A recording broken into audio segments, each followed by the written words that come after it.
Since people seem a little distracted and sleepy, I'm going to change the pace by telling you a little story. As I went to the third floor cafeteria to get some lunch today, I saw all the signs of a rainy day in New York. A bright yellow plastic rain catcher, the shape and size of a kiddie pool, lay near the exit. 2 buckets were strategically placed on the third floor of the West Building, the main hub of Hunter's 68th Street campus, a familiar sight from heavy showers past. It wasn't all bad, though. The handwritten broken sign that had been on one of the 4 elevators that could take me up to my 12th floor office was no longer there, although it lay enigmatically on the floor. It was sort of a Schrödinger sign. Given the lack of clear information, the elevator could be said to be both broken and fixed at the same time. Luckily, the mystery was solved when the double doors opened and a tightly packed crowd was disgorged from the interior.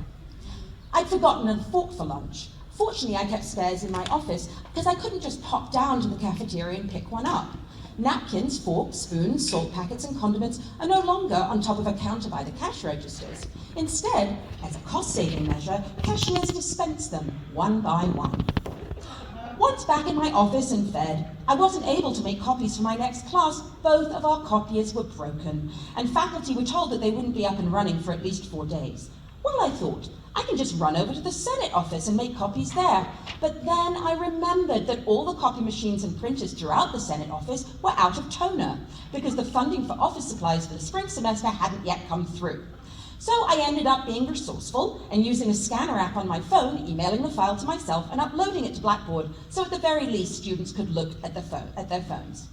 This was a pretty good day, all things considered. It was cool enough that I didn't have to run a fan, a necessity when my office reaches 80 degrees, given the risk of blowing the electrical circuit. A couple of times when I was department chair, we tried to run the fan in the main office while using the printer at the same time, and shut down the electricity on half of the floor. We should have known better. The same thing had happened the previous winter when it was so cold we had to use a space heater in the department office and blew the fuses for the entire floor. Plus, 3 out of the 4 stalls in the 11th floor women's room were working. In Hunter West, men's rooms are on even floors, women's rooms are on odd floors, for efficiency's sake. And since water was constantly running in one of the toilets, I was saved the extra effort of flushing. This is what austerity has brought us to. And the West Building is not nearly as bad as North, where whole science labs have had to close down because they are so decrepit.